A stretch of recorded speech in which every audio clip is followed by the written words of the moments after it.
Hello everyone, आप सभी का स्वागत है अपनी कक्षा class 9th and 10 YouTube channel. और आज हम करने वाले हैं क्लास 9 का second chapter of economics, that is people is a resource. तो फटाफट से एक बार कंटेंट देख लेते हैं। आज हमें इस चैप्टर का ओवरव्यू, इकोनॉमिक एक्टिविटीज जो महिलाएं और पुरुषों द्वारा करी जाती हैं, quality of this population and unemployment, ये टॉपिक्स आज कवर करने हैं। बात करते हैं चैप्टर की। चैप्टर का नाम है पीपल एज अ रिसोर्स। तो सबसे पहले तो हमें ये समझना होगा कि रिसोर्स का मीनिंग क्या होता है। तो बच्चे लोग, वो कोई भी संसाधन जो किसी भी इंसान की ह्यूमन डिमांड्स को फुलफिल कर पाए या आपकी नीड्स को सेटिस्फाई कर पाए, वो रिसोर्स होता है। तो क्या लोग भी रिसोर्स होते हैं? ऑब्वियसली लोग रिसोर्स होते हैं, क्योंकि जो भी चीज़ हम खाते हैं या जो भी चीज़ हमारे पास मार्केट्स में अवेलेबल है, that is only possible because of the humans, because humans he consumer है और ह्यूमंस ही प्रोड्यूसर्स हैं। तो लोग डेफिनेटली रिसोर्स होता है। एक ऐसा व्यक्ति जो पढ़ा लिखा नहीं है, जिसको जॉब नहीं मिल रही है, जो अपनी हेल्थ का बहुत अच्छे से ध्यान नहीं रख पा रहा है, तो वो एक लायबिलिटी बन जाता है, वो बोझ बन जाता है अपने आसपास की सोसाइटी पे।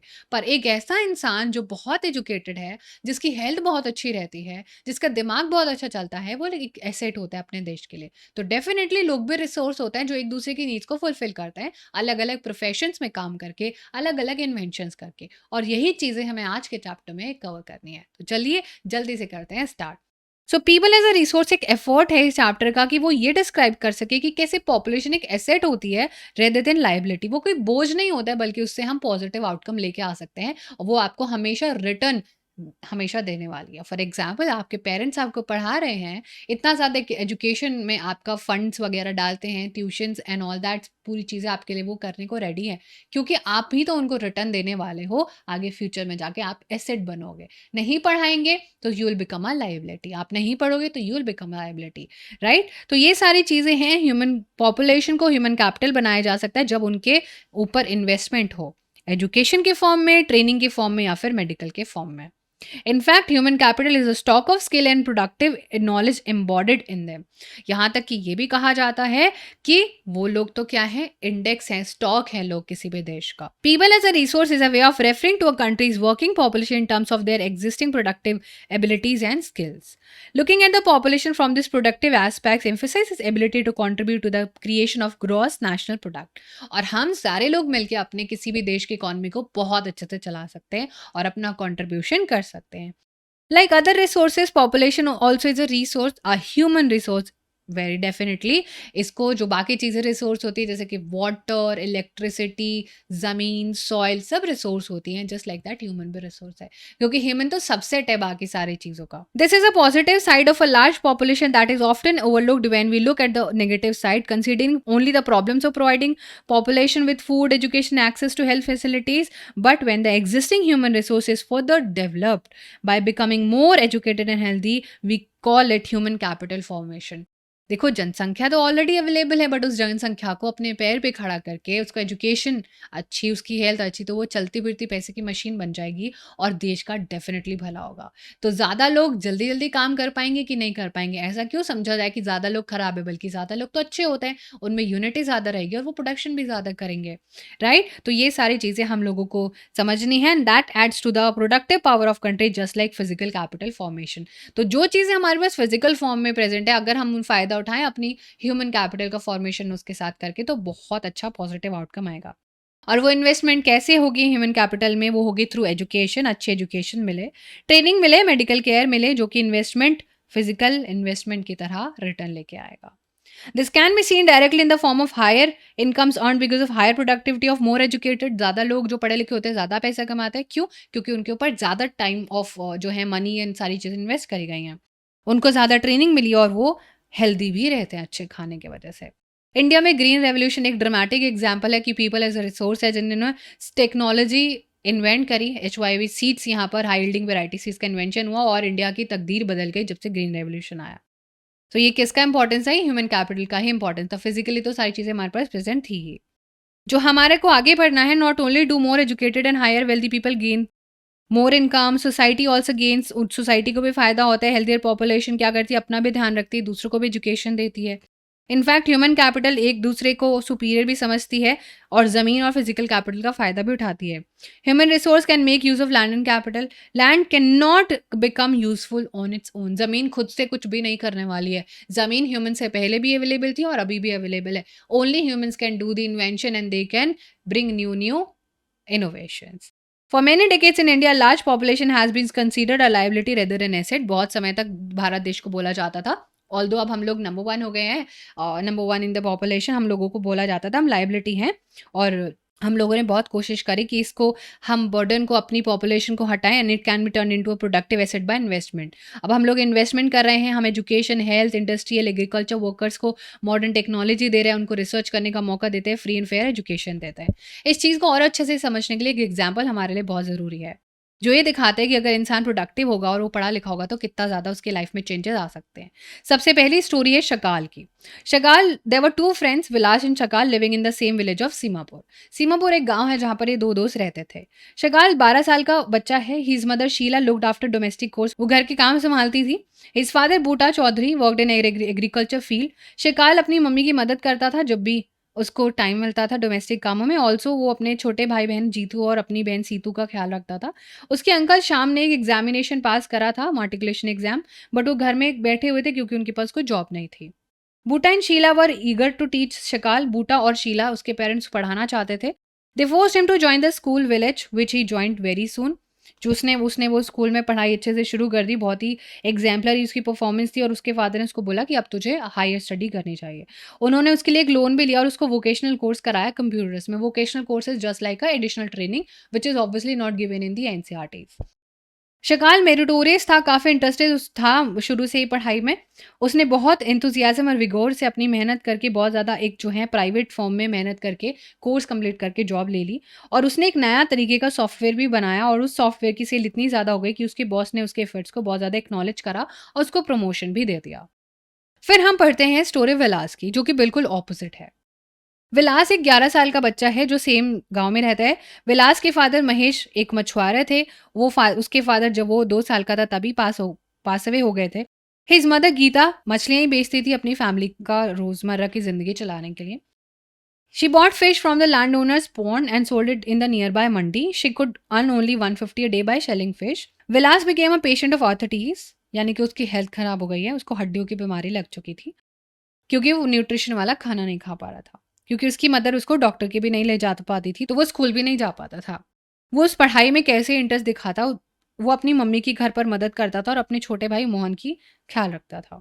आफ्टर सम टाइम उसकी मम्मी भी बीमार रहने लग गई और उस घर पे रखवाली के लिए कोई नहीं था, तो वो अपनी फैमिली को सपोर्ट करने के लिए विलास to was forced to sell fish in the same village. He like his mother earned only a mere income. So basically आपको समझ में आया कि इस केस में कौन लाइबिलिटी और कौन एसेट। एक एग्जाम्पल जहाँ पर उसको एजुकेशन दी गई, जहाँ पर उसकी हेल्थ का अच्छा ध्यान रखा गया और उसको एक अलग स्पेसिफाइड ट्रेनिंग भी दी गई, तो वो अच्छा कमा रहा है, प्रमोशन, वो अपनी फैमिली को भी सपोर्ट कर रहा है। और दूसरी तरफ विलास का, इन दोनों केसेस में हमने देखा कि शकाल स्कूल गया था और विलास नहीं गया था। शकाल फिजिकली स्ट्रांग और हेल्दी था and there was no need for him to visit doctor frequently. उसका वो पैसा उसकी पढ़ाई में लगाया जा सकता था। Vilas was patient of arthritis. He lacked the name means to visit the doctor. Shakal required a degree in computer programming. Shakal found a job in private firm where Vilas continued with the same work. उसको private job मिल गई, बहुत अच्छा पैसा उसको मिलने लग गया। But जो विलास है उसकी कहानी बिल्कुल अलग थी और वो उसी जाल में फंस के रह गया और जो उसकी माँ काम करती थी वो वही काम उसने करना शुरू कर दिया। शकाल के केस में एजुकेशन आप देख सकते हो कितनी ज़्यादा यहाँ पर क्वालिटी ऑफ लेबर में ऐड करता है। उसकी टोटल प्रोडक्टिविटी कितनी ज़्यादा हुई और इकोनॉमी में उसने कितना ज़्यादा प्रोडक्शन यहाँ पर दिया होगा। This in turn pays an individual through salary और in some other form of choice. तो उसको पैसे मिलते थे सैलरी के फॉर्म में। विलास के फॉर्म में कोई एजुकेशन नहीं थी, हेल्थ भी नहीं थी और वो अपनी सारी ज़िंदगी मछली बेचते ही रह जाएगा। Henceforth he draws the same salary of unskilled labour as his mother. So basically हमें ये समझ में आया कि जो इन्वेस्टमेंट शकाल के पेरेंट्स ने करी, चाहे वो एजुकेशन हो, मेडिकल केयर हो, हाई इंटरेस्ट रेट आता है। In future this investment on people is the same as investment in land and capital. और ये इन्वेस्टमेंट हमें बहुत ज़रूरी होती करने। एक बच्चा जिसके ऊपर इन्वेस्टमेंट करी जाए उसके एजुकेशन और हेल्थ से रिलेटेड, वो फ्यूचर में बहुत ज़्यादा हायर अर्निंग्स लेके आएगा और कंट्रीब्यूशन करेगा सोसाइटी में। एजुकेटेड पेरेंट्स इन्वेस्ट ज़्यादा करते हैं अपने बच्चों में, बहुत अच्छी उनको पढ़ाई देने की कोशिश करते हैं और उनको रियलाइज़ हो जाती है कि पढ़ाई की क्या इंपॉर्टेंस है। वो काफ़ी कॉन्शियस रहते हैं अपने बच्चों की न्यूट्रिशन और हाइजीन को लेके भी, और वो अपने बच्चों की गुड हेल्थ और अच्छे स्कूल में एजुकेशन भी दिलाने की पूरी कोशिश करते हैं। और एक वर्चुअस साइकिल है और this created in this case in contrast a vicious cycle में be created by disadvantages parents. But कुछ ऐसे पेरेंट्स भी होते हैं जो ना चाहते हुए भी अपने बच्चों को कुछ अच्छा नहीं करवा पाते हैं क्योंकि वो खुद अनपढ़ हैं और वो उनको हाइजीन की इंपॉर्टेंस नहीं पता है। They keep the children in a similarly disadvantage stage और वो अपने बच्चों को ऐसी ही स्थिति में रखते हैं जैसी स्थिति में वो खुद पले बड़े हैं। कंट्रीज़ लाइक जापान, जहाँ पर ह्यूमन रिसोर्स में इतना ज़्यादा डेवलपमेंट हुआ है कि ये कंट्रीज़ आज के टाइम में डेवलप्ड और बहुत ही रिच कंट्रीज़ बन चुकी है। They import the natural resource in the needed country. यहाँ तक कि बहुत सारी चीज़ें ऐसी हैं जो जापान के पास अवेलेबल भी नहीं है, बट उन्होंने अपने लोगों पर इन्वेस्ट करा, specially in field of health and education, जिसकी वजह से वो आज अपने रिसोर्सेज का बहुत अच्छे से फ़ायदा कर पा रहे हैं। एफिशिएंसी बहुत ज़्यादा स्ट्रांग हो गई है, टेक्नोलॉजी काफ़ी ज़्यादा डेवलप हो चुकी है। अब हमारा नेक्स्ट टॉपिक है यही इकोनॉमिक एक्टिविटीज़ जो मेन और वुमेन मिलके करते हैं। क्योंकि जब इकोनॉमिक एक्टिविटीज़ होंगी तो पैसा कमाया जाएगा और उस पैसे से people as a resource consider करा जाएगा। जहाँ पर शकाल की स्टोरी देखी तो वो इकोनॉमिक एक्टिविटी कर रहा है, वो पैसे कमा रहा है, वो टैक्स भी पे कर रहा है। बट शकाल जो एकदम कम पैसा कमा रहा है, ऑब्वियस सी बात है भारत सरकार उससे कोई टैक्स तो नहीं भी ले सकती है। तो ऐसे में हमारा नेक्स्ट टॉपिक यही है कि लोग काम क्या करते हैं। जैसे हम लोगों ने देखा like Vilas and Sakal, people have been engage in various activities और विलास मछली बेचता था और शकाल को जॉब मिल गई एक प्राइवेट कंपनी में। ऐसे में जो लोग हमारे पास तीन मेन सेक्टर्स होते हैं जिसमें लोग काम करते हैं। ओके, सबसे पहला होता है प्राइमरी सेक्टर, फिर होता है सेकेंडरी सेक्टर और फिर होता है टर्शियरी सेक्टर। प्राइमरी सेक्टर के कुछ एग्जाम्पल हम देख सकते हैं क्योंकि इसमें जो मेजरली चीज़ें होती है वो एग्रीकल्चर यानी कि रॉ मटेरियल होता है। तो agriculture, forestry, animal husbandry, fishing, poultry, farming, mining, enquiring, ये सब प्राइमरी सेक्टर में आते हैं। फिर आते हैं हमारा नेक्स्ट दैट इज मैन्युफैक्चरिंग, और मैन्युफैक्चरिंग जो है वो सेकेंडरी सेक्टर होता है और जो भी रॉ मटेरियल फर्स्ट वाले प्राइमरी सेक्टर से हम लोग लेके आते हैं उसको गुड्स में कन्वर्ट करते हैं, वहाँ पर मैन्युफैक्चरिंग होती है। जैसे कि शुगर केन से शुगर बनाना, ठीक है, पोटैटो से चिप्स बनाना, ये मैन्युफैक्चरिंग सेक्टर का काम होता है। फिर आ जाते हैं बच्चों लोग हमारा टर्शरी सेक्टर जिसमें trade, transport, communication, banking, education, health, tourism service etcetera. यहाँ पर कोई भी लोग अपनी सर्विस दे रहे थे वो टर्शरी सेक्टर होता है, जैसे कि टीचर, डॉक्टर्स, इंजीनियर्स। ये एक्टिविटीज़ किसी भी सेक्टर में गुड्स का एंड सर्विसेज का प्रोडक्शन करती हैं और ये नेशनल इनकम में बहुत ही ज़्यादा कंट्रीब्यूशन करती हैं। इन एक्टिविटीज़ को इकोनॉमिक एक्टिविटीज़ कहते हैं और इनका दो पार्ट होता है। एक होती है मार्केट एक्टिविटी जो पैसा कमाने के लिए होती है, दूसरी होती है नॉन मार्केट एक्टिविटीज़ जो खुद के सेल्फ कंजम्पशन के लिए होती हैं, राइट? तो नॉन एक्टिविटी जो होती है वो self consumption and these can be consumption, processing of primary product, own account production of fix asset. तो बेसिकली हम लोगों को पता चल गया जो मार्केट एक्टिविटी होती है वो पैसा प्रॉफिट कमाने के लिए और जो नॉन मार्केट है वो सेल कंजम्पशन के लिए। अब due to historical and cultural reason there is a division of labour between men and women in the family. But हमारा जो मेल डोमिनेटेड सोसाइटी रहा है, हमेशा पुरुष प्रधान जो देश रहा है, उसकी वजह से महिलाओं को बहुत ज़्यादा सफ़र करना पड़ा और मेजर काम जो है वो पुरुष ही करते थे। विमेन जनरली घर का काम संभालती थी और मेन जो है वो बाहर खेतों में काम करने जाते थे। शाकाल्स मदर जो कि शीला थी वो खाना बनाती थी, बर्तन साफ करती थी, कपड़े, घर का सारा देख-रेख करना, और उसके जो फादर थे वो फील्ड को कल्टीवेट करते थे और जो भी चीज़ें मार्केट से वो अर्न करते थे वो फिर घर में लाके दे देते थे। शीला जिसको यहाँ पर इतना सारा काम करने के लिए कुछ भी पैसा नहीं मिलता था, बूटा काम कमाता था और he spends rearing his family, women are not paid for their service delivered in the family. और ये जो प्रथा है ये शुरू से चलती आ रही है कि महिलाओं के काम को तो काम ही नहीं समझा जाता है। The household work done by women is not even recognise in the national income, क्योंकि सेल्फ कंजम्पशन के लिए जो भी चीज़ें करते हैं वो नेशनल इनकम का पार्ट नहीं होता है, राइट? कि मान लीजिए मैं टीचर हूँ, मैं आपको पढ़ा रही हूँ, तो वो चीज़ एक जो है नेशनल इनकम में कंसिडर डेफिनेटली करी जा सकती है। But if I start teaching my own cousins and my own brother, तो वो मेरी सेल्फ कंजम्पशन है, उसके लिए मुझे नेशनल इनकम में कंट्रीब्यूशन नहीं ज़रूरी है। गीता की mother of Vilas earn an income by selling fish, उसकी मम्मी मछली बेचती थी। Thus women are paid when they enter the labour market, तो जब भी हम लेबर मार्केट में यानी कि नेशनल इनकम में कंट्रीब्यूशन करते हैं तभी उस चीज़ का पैसा मिलता है। Their earning like that of their male counterpart is determine on the basis of education and skill, और एजुकेशन ही हम लोगों को हेल्प करता है better use of economic opportunities लेने का। क्योंकि देखो अपॉर्चुनिटीज़ तो सबके पास अवेलेबल है, why educated people earning so much of money. Education and skill major detriments होते हैं किसी भी इंडिविजुअल का कि वो पढ़ा लिखा कितना और उसकी स्किल्स कितनी अच्छी हैं। मेजॉरिटी ऑफ वुमेन को शुरू से ही बहुत पुराने ज़माने से पढ़ाई लिखाई का कुछ भी मौका नहीं मिलता था, उनकी स्किल्स भी नहीं सिखाई जाती थी। वुमेन को कम पैसा मिलता था। Most women work where job security is not there, जहाँ पर जॉब सिक्योरिटी नहीं होती है वहीं पर वुमेन काम करती हैं। Various activities related to legal protection is made, बहुत ज़्यादा प्रोटेक्शन भी नहीं है। Employed in this sector is categorise by irregular, जो भी इस सेक्टर में काम करते हैं उनको इरेगुलर जॉब और बहुत ही कम पैसा मिलता है। In this sector there is absence of basic facilities like maternity leave, child care और अदर सोशल सिक्योरिटी सिस्टम। बहुत बार जो गवर्नमेंट ऑथराइज्ड इंस्टीट्यूशंस होते हैं, जो गवर्नमेंट जॉब्स होती हैं, उनमें बहुत सारी फैसिलिटीज़ दी जाती हैं, बट जो प्राइवेट फर्म्स होते हैं, उसमें बहुत बार इतनी सारी फैसिलिटीज़ नहीं दी जाती हैं महिलाओं को। हाउएवर जो महिलाएँ बहुत अच्छी पढ़ी-लिखी हैं, जो अच्छा स्किल्स हैं, वो ऑब्वियसली मेन से ज़्यादा पैसा कमाती हैं, it is not like that. Among the organised sector, teaching, medicine attract them the most. Majorly जो महिलाएँ हैं, वो medicine field and the teaching field में बहुत ज़्यादा देखने को मिलेंगी, और आजकल तो एडमिनिस्ट्रेटिव और बाकी सर्विसेज़ में भी महिलाएँ जा रही हैं, क्योंकि समय बदल रहा है।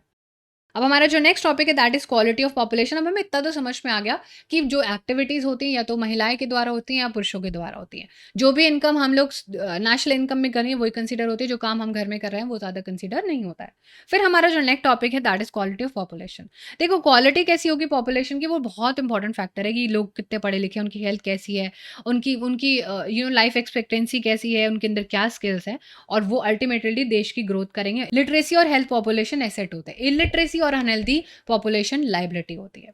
तो सबसे पहला हमारा टॉपिक है एजुकेशन। शकाल की एजुकेशन इनिशियल ईयर में उसको फ्रूटफुल रिजल्ट कुछ सालों बाद लेके आती है, जो कि इसको गुड सैलरी और एक अच्छी नौकरी के तौर पर मिलती है। एजुकेशन हमने देखा कि कितना ज़्यादा इनपुट रोल प्ले करता है शकाल की स्टोरी में। उसके लिए नए रास्ते ओपन हो जाते हैं, नई एस्पिरेशन और उसकी वैल्यू बढ़ जाती है लाइफ में। Not only for Sakal, education contribute to the growth of society also. और उसकी पढ़ाई से सोसाइटी की भी ग्रोथ होती है। मान लीजिए वो अपने आस-पास के बच्चों को ट्यूशन्स पढ़ाना, उनको गाइडेंस देना शुरू कर दे, तो कितना ज़्यादा यहाँ पर फ़ायदा हो जाएगा। और even national income, culture richness, increase in efficiency of governments में भी बहुत काम आता है। There is a provision made for providing universal access, retention and quality in elementary education with a special emphasis on girls. तो education हम लोग primary level पर बहुत ज़्यादा कंट्रीब्यूशन कर रहे हैं, और बहुत सारे नवोदय विद्यालय हर एक डिस्ट्रिक्ट में बनाए जा रहे हैं, जहाँ पर वोकेशनल चीज़ें भी सिखाई जाती हैं, जो कि बुक से रिलेटेड अलग स्किल्स होती हैं। 151 करोड़ का फर्स्ट प्लान हम लोगों ने जो शुरू करा था, अभी तक हम लोग as per the data of 2020-21 तक हम ऑलमोस्ट 99,300 करोड़ तक पहुंच चुके हैं। एक्सपेंडिचर जीडीपी यानी कि ग्रॉस डोमेस्टिक प्रोडक्शन जो रहता है, उसमें हम लोग 1951 से 52 तक अभी तक 0.64 से 3.1% में आ चुके हैं, and has remain stagnant around 3% from past कुछ फ्यू ईयर से वो 3% पर ही है। बजटरी एस्टिमेट बहुत सारी चीज़ें दिखाता है कि वो बहुत सारे बजट्स यहाँ पर लेके आएगा। रिजर्व बैंक ऑफ इंडिया भी अपना बहुत कंट्रीब्यूशन दे रहा है, और जो भी लोग अब यहाँ पर एक्सपेंडिचर कर रहे थे एजुकेशन में, वो भी यहाँ पर थोड़ा बहुत हम लोगों को फ्लक्चुएशन इसमें दिख जाएगी। लिटरेसी रेट जो 18% थी 1950 एंड 51 के बीच में, वो अभी 85% हो चुके हैं, which is a tremendous growth. But अभी भी लिटरेसी कोई राइट नहीं है, अभी भी हम लोगों को खुद ही वो सारी चीज़ें गेन करनी होती हैं। हाउएवर अभी भी बच्चे लोग डिफरेंट पॉपुलेशन में डिफरेंट आप लोगों को देखने को मिलेगा वेरिएशंस पढ़ाई में। अगर मेल की देखें तो 60% ज़्यादा महिलाओं से वो ज़्यादा पढ़े लिखे होते हैं, और टोटल अर्बन एरियाज़ में 14% 2 जो पुरुष होते हैं ज़्यादा पढ़े लिखे होते हैं। अगर हम 2011 का डेटा कंसीडर करें तो लिटरेसी 94% है केरला में, और 62% है बिहार में। प्राइमरी स्कूल 1 to 5 के जो होते हैं, वो 7,78,842 स्कूल्स बनाए गए as per the data of 2019 and 20। Unfortunately इतने सारे स्कूल्स बनाने से जो एक्सपेंशन हुआ, बहुत ज़्यादा पुअर क्वालिटी ऑफ स्कूलिंग, और बहुत ही ज़्यादा लोगों ने ये स्कूल छोड़ दिए, क्योंकि क्वालिटी के साथ कॉम्प्रोमाइज़ हुआ। बहुत ही ऐसे जिन टीचर्स को खुद पढ़ाना नहीं आता था, वो सारे टीचर्स इस पूरे के पूरे इतने सारे स्कूल्स में टीचर को भेजा गया, तो क्वालिटी कॉम्प्रोमाइज़ हुई। सर्व शिक्षा अभियान यहाँ पर चलाया गया, जो कि एक बहुत ही सिग्निफिकेंट स्टेप था, ताकि जो भी बच्चे 16 to 14 एज ग्रुप में हैं, उनको एजुकेशन बहुत ही ज़्यादा कंपलसरी हो जाए, एलिमेंट्री। ये टाइम बाउंड इनिशिएटिव था सेंट्रल गवर्नमेंट का, इसके साथ पार्टनरशिप करी थी बहुत सारे राज्यों में, गवर्नमेंट लोकल लेवल पर और बहुत सारी कम्युनिटी पर, ताकि सारे लोगों को एलिमेंट्री एजुकेशन मिले। Along with it, bridge, cross and back to school camps have been initiated to increase enrollment in elementary education. Mid day meals भी यहाँ पर चलाई गई, ताकि ज़्यादा से ज़्यादा बच्चे आएँ, रिटेंशन उनका रहे स्कूल में, और दीज पॉलिसीज़ को added to literate population of India, और इन पॉलिसीज़ की वजह से लिटरेसी हमारी थोड़ी और बढ़ जाए। ग्रोस एनरोलमेंट रेशियो यानी कि कितने बच्चे स्कूल में एडमिशन लेते थे, उसके बारे में बात करें तो age group of 18 to 23 is only 27%, which would be broadly in line with world average. The strategy focus upon increasing access, quality, adoption of state-specific curriculum modification, vocalization, networking on the use of information technology. This also focus on distance education, convergence of formal and non-formal distance in IT institution. कहने की बात ये है कि बहुत सारे बच्चों को स्कूल में अट्रैक्ट करने के लिए, ताकि वो ज़्यादा से ज़्यादा रहें, बहुत सारे नए कोर्सेज सिखाया जा रहा है, that too very very dynamically. Okay, तो ये सारी चीज़ें हम लोगों को देखने को मिली, और पिछले 60 सालों में तो हमने सिग्निफिकेंट ग्रोथ करी है। बहुत सारी यूनिवर्सिटीज़, बहुत सारे इंस्टीट्यूशन हम लोग अलग अलग स्पेशलाइज्ड एरिया में बनाते जा रहे हैं। फिर हमारा जो नेक्स्ट टॉपिक है दैट इज़ हेल्थ। अब हम अपना नेक्स्ट टॉपिक स्टार्ट करते हैं कि भाई हम लोगों ने ये तो पढ़ लिया ना कि ह्यूमन कैपिटल को चलती फिरती पैसे की मशीन बनाया जा सकता है, उसकी हेल्थ, उसको अच्छी एजुकेशन एंड कुछ वोकेशनल ट्रेनिंग्स देके। तो हेल्थ मैक्सिमाइज करती है प्रॉफिट को। आप खुद सोचो, अगर कोई इंसान है जो बहुत हेल्दी है, जो टाइम से ऑफिस जाता है, टाइम से उठता है, तो वो प्रोडक्टिविटी अपनी ज़्यादा रख पाता है। The health of a person helps him to realise his or her potential and ability to fight illness. वो बीमारियों से लड़ सकता है। ये नहीं कि वो जल्दी जल्दी बीमार नहीं पड़ रहा है। मान लीजिए मैं ही यहाँ पर बीमार बहुत ज़्यादा पढ़ने लग जाऊँ और आपकी क्लासेस, आपका सिलेबस टाइम पर नहीं हो पाएगा, इजंट इट? तो मैं एसेट नहीं, लाइबिलिटी बन जाऊंगी आप लोगों के लिए। He she will not be able to maximise output, बिल्कुल भी नहीं होगा, किसी ऑर्गेनाइजेशन को फायदा भी नहीं होना है। तो indeed health is indispensable basis for realising one's well being. Henceforth, improvement in health status of population has been the priority of the country. Our national policy too aims at improving the accessibility of healthcare, family welfare, nutrition services के बारे में बात करते हैं। जो unprivileged बच्चे हैं उनकी जनसंख्या और अच्छी रहे, हेल्दी रहे, उसके बारे में बात करते हैं। पिछले 50 सालों में बहुत ही ज़्यादा हेल्थ स्ट्रक्चर हम लोगों ने इंप्रूव करा है। Primary, tertiary and secondary level पर गवर्नमेंट ने काफ़ी ज़्यादा यहाँ पर डेवलपमेंट करा और प्राइवेट सेक्टर ने भी काफ़ी ज़्यादा डेवलपमेंट करा है। जो पहले था उससे तो अभी बेहतर ही है। गवर्नमेंट हॉस्पिटल्स अभी बहुत अच्छे हो गए हैं और प्राइवेट हॉस्पिटल्स भी अब जो हैं बहुत सारी पॉलिसीज़ ये सारे आपको देखने को मिल जाएंगे। बट फिर भी बच्चों लोग, बहुत सारी ऐसी जगहें हैं जहाँ पर ये बेसिक फैसिलिटीज़ भी अवेलेबल नहीं है। इंडिया में ओनली 542 मेडिकल कॉलेजेस हैं एंड 313 डेंटल कॉलेजेस हैं, जिसमें से आंध्र प्रदेश, कर्नाटका, महाराष्ट्र, तमिलनाडु में maximum number of medical colleges हैं। ठीक है, तो ये बात हो गई हेल्थ की। फिर बात करते हैं अनएम्प्लॉयमेंट यानी कि बेरोजगारी। अब शकाल की मदर जो Sheila looked after domestic chores, children helped her husband Bhuta in the field. Shakal's brother Jeetu and sister Shitu spent their time playing and roaming. Can you call Sheila or Jeetu or Seetu unemployed? If not, why? So basically हमें ये देखना है कि बेरोजगार लोग क्या होते हैं। जो जितने भी लोग बेरोजगार होते हैं, बच्चों लोग ये समझने वाली बात होगी, अगर उनको रोजगार मिलेगा तो वो कुछ कॉन्ट्रीब्यूशन नेशनल इनकम में कर पाएंगे, इजंट इट? बट हर लोगों को रोजगार नहीं मिल सकता है। Unemployment is said to exist when people are willingly to work at the going wages and they cannot find jobs. Unemployment वो एक ऐसी सिचुएशन होती है जब लोगों का मन होता है नौकरी करने का, बट उनको जॉब्स नहीं मिल पा रही, या फिर जो जॉब्स मिलती है उतनी कम पैसे की मिलती है, तो उसको करने के लिए रेडी नहीं है। बट शीला तो इंटरेस्टेड ही नहीं है, वो तो घर के काम संभाल रही है। और जीतू और शीतू, उसके भाई बहन बहुत छोटे हैं, पॉपुलेशन उनकी जो है वर्कफोर्स में नहीं आती है। और जीतो शीतू शीला को अनएम्प्लॉयमेंट कंसीडर नहीं किया क्योंकि उनका मन ही नहीं है, या फिर उनको कंसीडर नहीं करा जा सकता। तो आपको ये समझना बहुत ज़रूरी है कि वर्किंग पॉपुलेशन होती है 15 से 59 ईयर्स तक। शकाल के brother and sister do not fall within this age, and उसकी मम्मी को भी नहीं कहा जा सकता क्योंकि वो तो घर संभाल रही है। She is not willing to work outside domestic domain for payment, she can not be called unemployment. तो हम उनको भी बेरोजगार नहीं कह सकते, वो घर का काम कमाल संभाल रही हैं। ऑल दो शकाल के ग्रैंड पेरेंट्स, जिनकी इस कहानी में कोई बात नहीं हुई है, उनको भी हम लोग यहाँ पर बेरोजगार नहीं समझेंगे क्योंकि वो एज अपनी पार कर चुके हैं। Now they are senior citizens. तो in case of India we have unemployment in rural and urban areas. वही लोग जो 15 ईयर्स टू 59 ईयर्स तक एज ग्रुप में होते हैं वही अनएम्प्लॉयड होते हैं, ठीक है, अगर उनका मन है तो। However the nature of unemployment difference in rural and urban areas. In case of rural areas में सीजनल एम्प्लॉयमेंट देखने को मिलती है एंड डिस्गाइज अनएम्प्लॉयमेंट देखने को मिलती है, और अर्बन एरियाज में एजुकेटेड अनएम्प्लॉयमेंट देखने को मिलती है। यानी कि जो रूरल एरियाज होते हैं उनमें जो जनसंख्या होती है वो एक सीजन में जो ज़्यादातर लोग खेती कर रहे होते हैं, और जब खेती बोई जा रही होती है तो वो ज़्यादातर बेरोजगार होता है, यानी कि जब बीज बोया जाता है और उगने तक उनके पास काम नहीं होता है। डिस्गाइज अनएम्प्लॉयमेंट होती है छुपी हुई अनएम्प्लॉयमेंट, यानी कि लगता तो है कि फार्म में अगर 4 लोग भी काम करेंगे तो भी प्रोडक्शन उतनी होनी है, 2 लोग काम करेंगे तो भी प्रोडक्शन उतनी होनी है, तो उसको कहते हैं हिडन एम्प्लॉयमेंट, जो दिखती नहीं है बट होती है। ये गाँव में होती है, बट शहर में होती है पढ़े लिखे लोग बेरोजगार होते हैं। सीजनल एम्प्लॉयमेंट हैपन्स जब लोगों को एक कुछ समय और साल के समय में जॉब नहीं मिलती है, वो एग्रीकल्चर पर डिपेंड रहते हैं, और ये sowing, harvesting, weeding and threshing के समय इनको जॉब मिलती है। सर्टनली उनको कभी कभी महीनों जॉब नहीं मिलती है। इन केस ऑफ डिस्गाइज्ड अनएम्प्लॉयमेंट ऐसा लगता है कि लोगों के पास जॉब है बट एक्चुअली उनके पास जॉब नहीं होती है, क्योंकि ज़्यादा लोग उसमें एंगेज होते हैं। 1 लोग भी काम कर रहे हैं और 2 लोग भी काम कर रहे हैं, 2 लोग काम करेंगे तो जल्दी फिनिश भी हो जाएगा, ठीक है। अगर यहाँ पर 5 लोगों के काम है तो 8 लोग लगे हुए हैं और 3 पीपल एक्स्ट्रा हैं, तो इसको हम डिस्गाइज्ड एम्प्लॉयमेंट कहते हैं।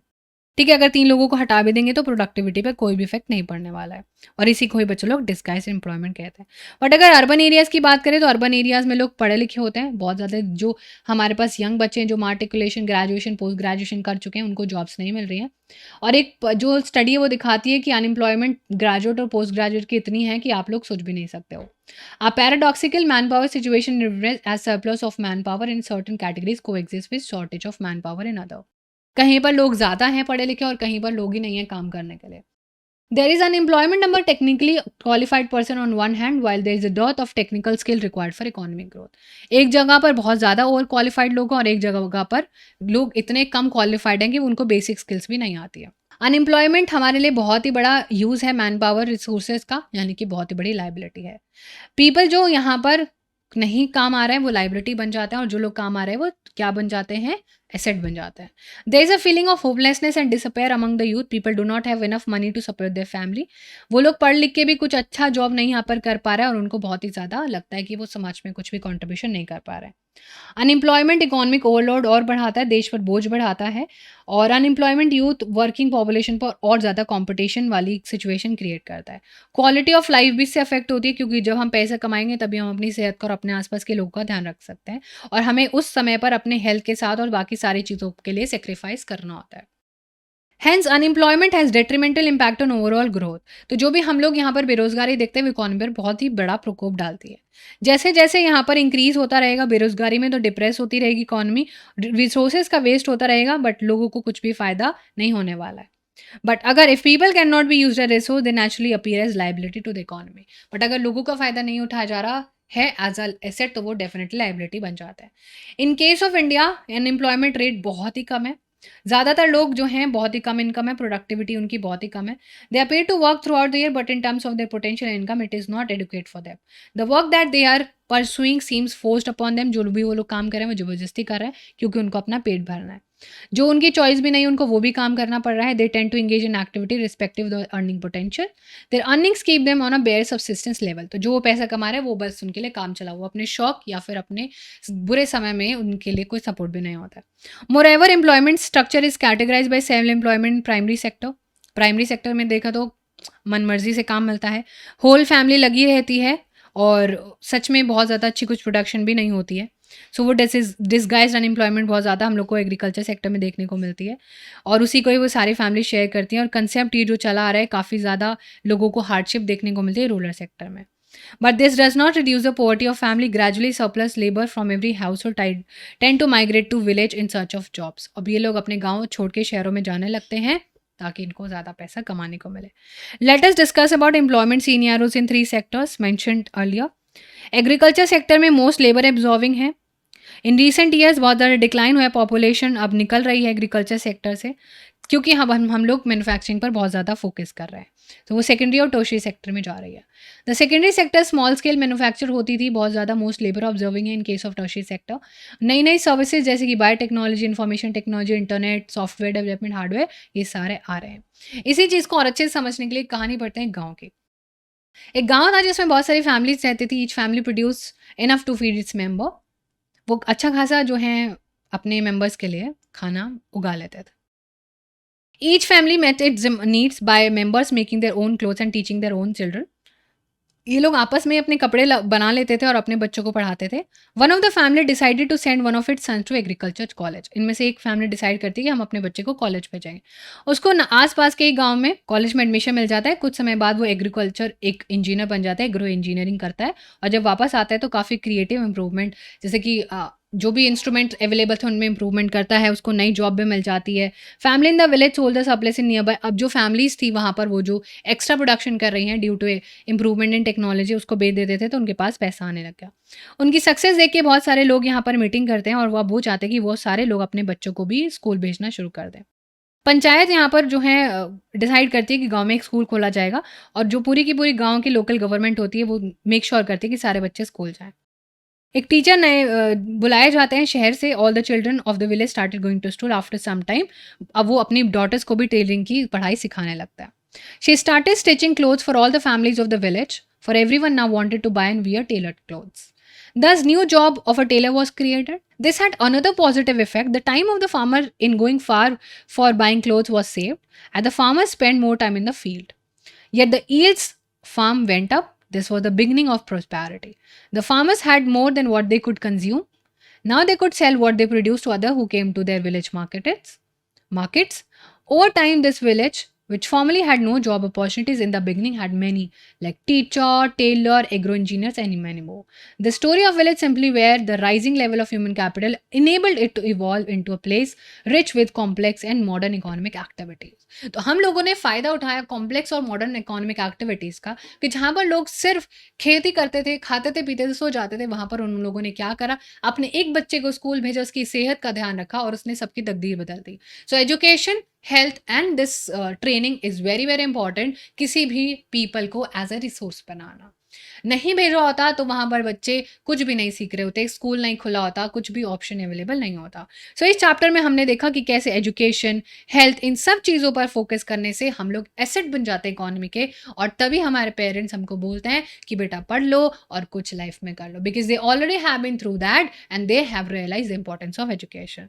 तो ये सब सारी चीज़ें हमने पढ़ी कि कैसे इकोनॉमी में 3 सेक्टर्स होते हैं, लोग उसमें काम करते हैं, बहुत ज़्यादा बेरोज़गारी भी होती है, उसके लिए सॉल्यूशन निकाला जा सकता है और हमने फाइनली अपना चैप्टर एंड करा एक कहानी जहाँ पर एक भी जॉब नहीं थी और अचानक से एक बच्चे को क्या पढ़ाया, जॉब से जॉब्स हो गई और यहाँ पर हमारा चैप्टर फिनिश हो जाता है। तो आशा करती हूँ कि आप लोगों को बहुत अच्छी सारी चीज़ें समझ आई होंगी। तो अब मिलते हैं अपने नेक्स्ट चैप्टर में। Thank you so much everyone, sending lots lots and lots of love. Bye, take care.